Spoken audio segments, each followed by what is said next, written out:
dikejar semata-mata oleh Komnas. Tidak bisa semata-mata dikejar melalui jalur hukum.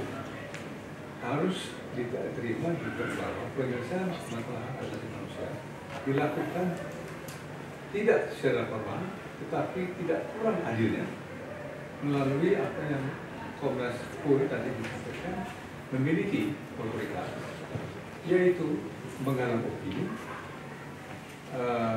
menciptakan tekanan politik melalui masyarakat, tetapi juga tidak kurang pentingnya dari mediasi itu.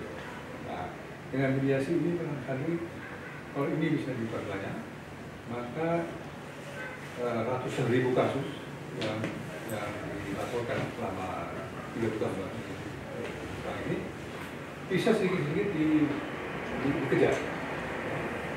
Nah, jadi tujuan saya ya bahwa coba dilihat bagaimana penguatan dari fungsi mediasi dari Komisi Nasional untuk mencoba menyelesaikan banyak perkara-perkara yang timbul pada saat ini.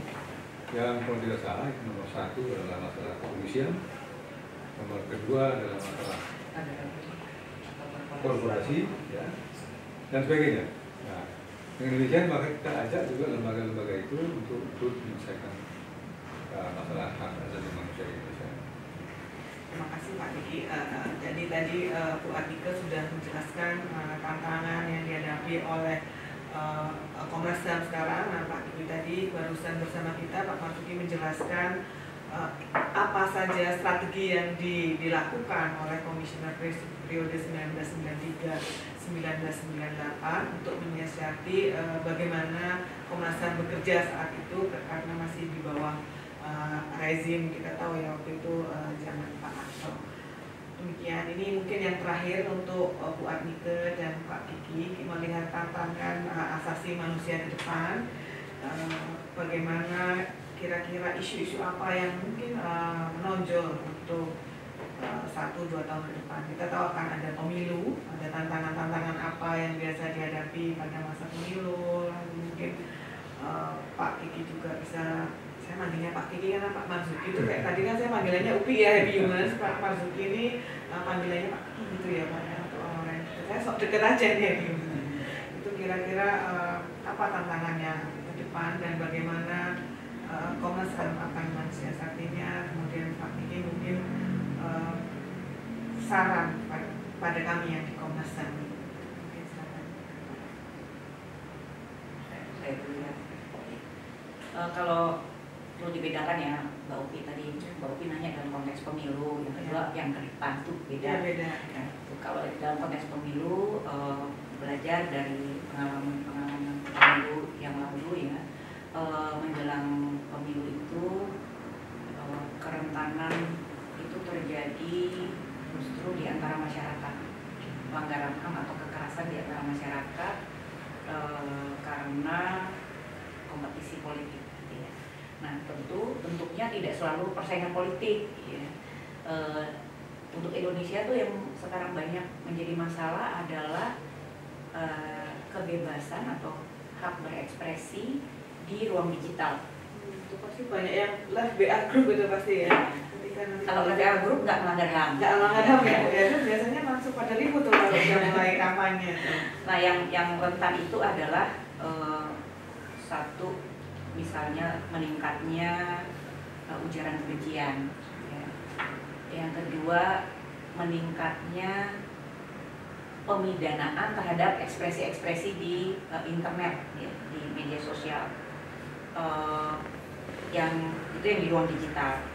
Nah, yang tidak kalah pentingnya untuk diperhatikan menjelang pemilu juga tensi konflik itu tidak hanya terjadi di ruang digital, akan sangat rentan kalau tensi politik itu muncul dalam ekspresi kekerasan di tingkat lokal, itu sangat berbahaya, ya. Apalagi kalau masuk ke dalam sentimen-sentimen berbasis identitas. Nah, itu adalah beberapa kerentanan kekerasan menjelang pemilu yang diamati oleh Komnas HAM. Yang lainnya kalau untuk ke depan tadi sebetulnya beberapa sudah disinggung. Nah, Indonesia itu pasca reformasi ya, dan juga dunia secara global itu kan tidak lagi hidup terisolasi ya sebagai negara. Kondisi ekonomi, sosial itu akan sangat tergantung dari hubungan ekonomi, politik satu negara dengan negara lainnya secara global, di mana kerentanan ekonomi itu dapat terjadi kepada negara manapun, bahkan negara yang ekonominya kuat sekalipun. Nah, untuk Indonesia yang negara nyaris maju gitu ya, atau berharap maju ini, ya, gitu. Kita punya kerentanan karena sangat bergantung kepada investasi, di mana kebijakan-kebijakan pemerintah kalau kita lihat dalam 10 tahun terakhir cenderung berperspektif memberikan kemudahan kepada investasi, tetapi kurang memerhatikan kemudian apakah kebijakan tersebut juga melindungi hak ekonomi, sosial, budaya dari masyarakat. Ya. Isu-isu ketenagakerjaan, ya sekarang itu seperti isu pekerja outsourcing, pekerja paruh waktu, ya, itu kan semakin banyak digunakan. Pasca pandemi itu temuan yang tercanggih itu kan penemuan bekerja dari mana saja, ya, yang akhirnya ikatan kerja itu tidak lagi formal, full time, pegawai atau karyawan tetap, semuanya jadi bebas. Maka tumbuh apa yang disebut generasi atau kelas prekariat yang kerjanya rentan kehilangan kerja, kehilangan pencarian. Nah, ini sebetulnya yang akan menjadi, kita lihat akan menjadi persoalan ke depan untuk hak ekonomi dari masyarakat, hak atas kesejahteraan.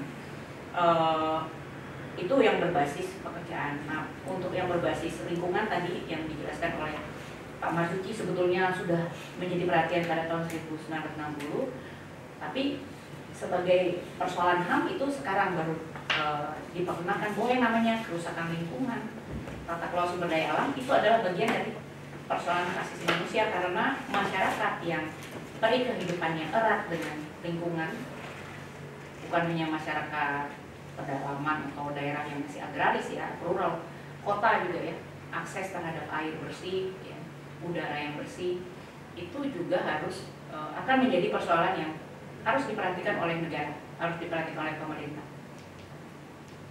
Maka selain upaya-upaya untuk mendorong pertumbuhan ekonomi, membuka investasi, pemerintah juga harus memikirkan bagaimana investasi proyek-proyek pembangunan itu juga memberikan perhatian kepada hak kesejahteraan, hak kesehatan.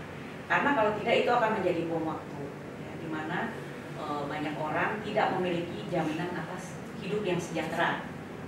Baik, dan ini beragam dalam konteks Indonesia yang kepulauan, antara satu provinsi dengan lain kondisi ekonominya berbeda, tantangan dari persoalan lingkungannya berbeda, akses terhadap lingkungan yang sehat dan sumber daya alamnya berbeda.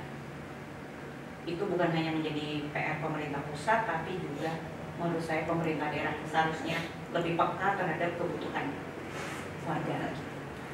Ya, itu kurang lebih ke depan. Di samping hak-hak sipil politik meskipun masih ada, tapi saya rasa ada perubahan yang cukup signifikan ya, di mana meskipun kekerasan oleh aparat misalnya masih ada, tapi itu dengan mudah akan disolek oleh masyarakat kalau terjadi seperti masalah. Yang akan lebih banyak ke depan adalah hak ekonomi, sosial dan lainnya. Tetapi tanpa jaminan terhadap hak sipil politik itu, kebebasan berekspresi, melakukan kritik, memberikan saran kepada negara, ya maka rakyat akan sulit, masyarakat akan sulit untuk meminta negara memastikan tanggung jawab mereka dalam hak ekonomi sosial dan lainnya. Terima kasih Bu. Tanya ke ini menarik karena setahun lagi kan, mungkin nggak sampai setahun lagi, 9 bulan lagi kita akan masuk peristiwa nasional yang dulu-dulu itu sering kali dikatakan sebagai pesta demokrasi. Istilah itu akhirnya nggak terdengar lagi. Ya. Demokrasinya yang dan setelah demokrasi pestanya.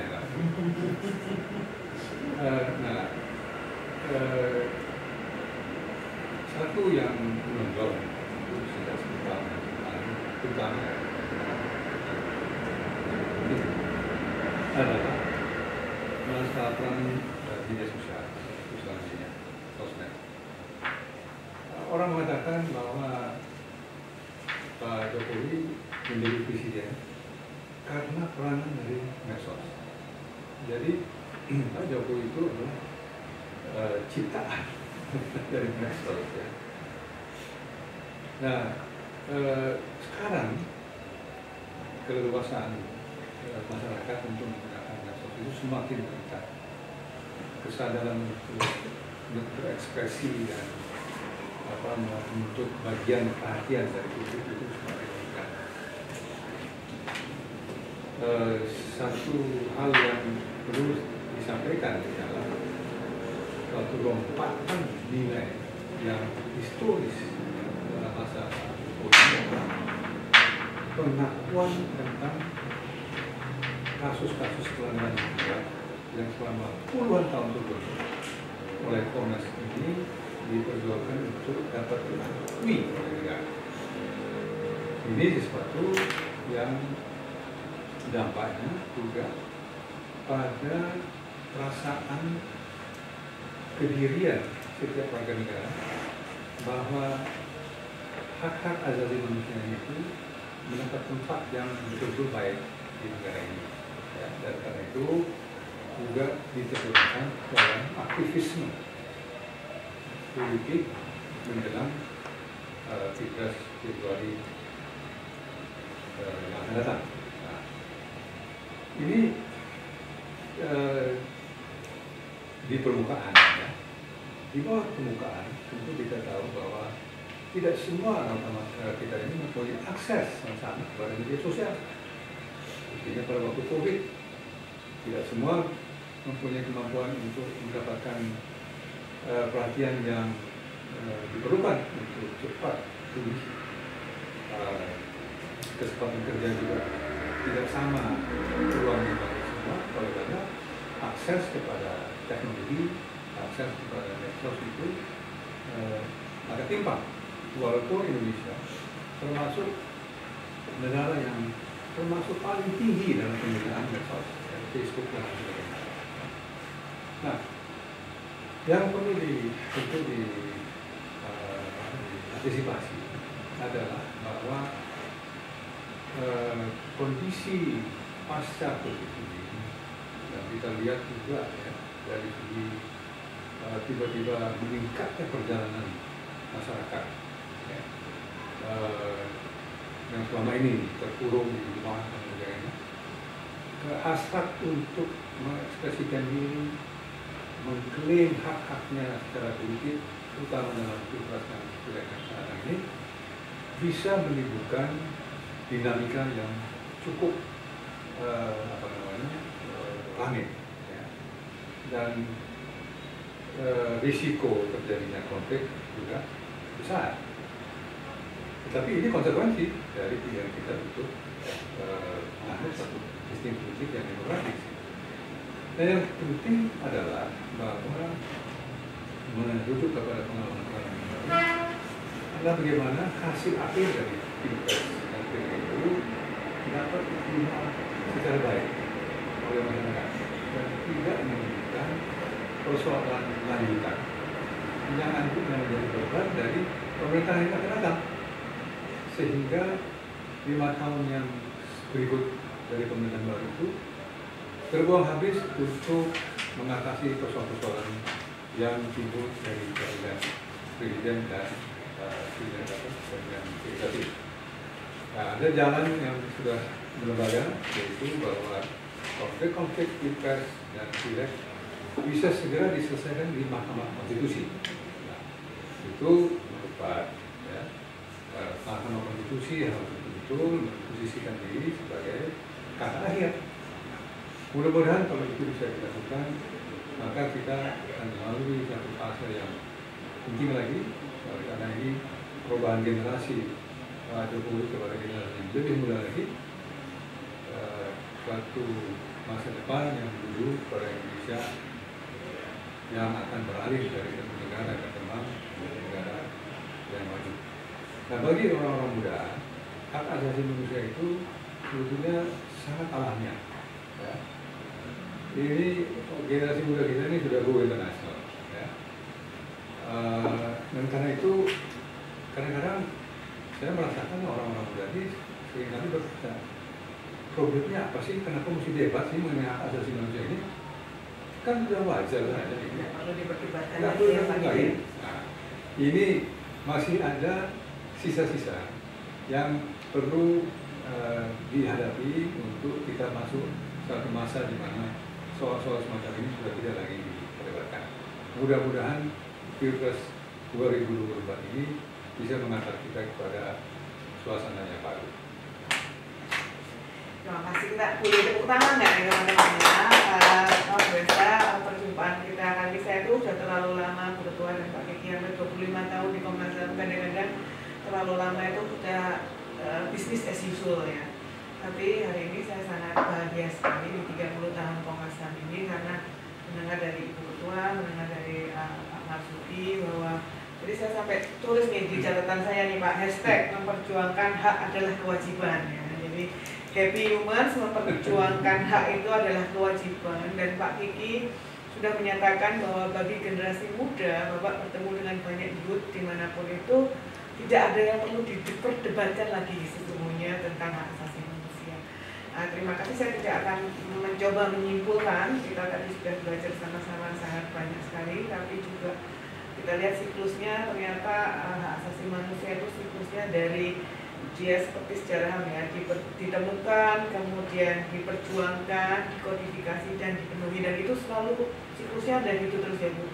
Dari cerita Ibu Adike, dari cerita Pak Marzuki, tadi kita lihat ada hal awal-awalnya itu kita sangat ke Sipol, kemudian ke Eskosop, kemudian dari Bapak tadi bilang awal-awalnya lingkungan hidup, hak asasi manusia, siklus itu akan terus selalu berputar. Jadi dan generasi-generasi muda ini saya percaya akan menjadi generasi yang terdepan di dalam terutama penonton kita nih ya Pak, Happy Humans kita ini pasti akan menjadi yang terdepan di isu-isu hak asasi manusia. Terima kasih untuk Happy Humans yang telah mengikuti dari tadi. Terima kasih Bu Atika, Bu Pak Marzuki, Happy Humans, terima kasih telah mendengarkan podcast live Ruang Tanggap Rasa.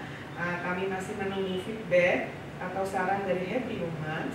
Tinggal kirimkan melalui email ke tanggapRasa@komnasham.go.id. Juga bisa mengikuti media sosial kami. Media sosial tadi ingat ya, menurut Bu Atiga dan Pak Kiki akan bisa menjadi kelompok penekan yang sangat kuat. Maka ikutilah juga media sosial kami di Instagram @komnasham.com.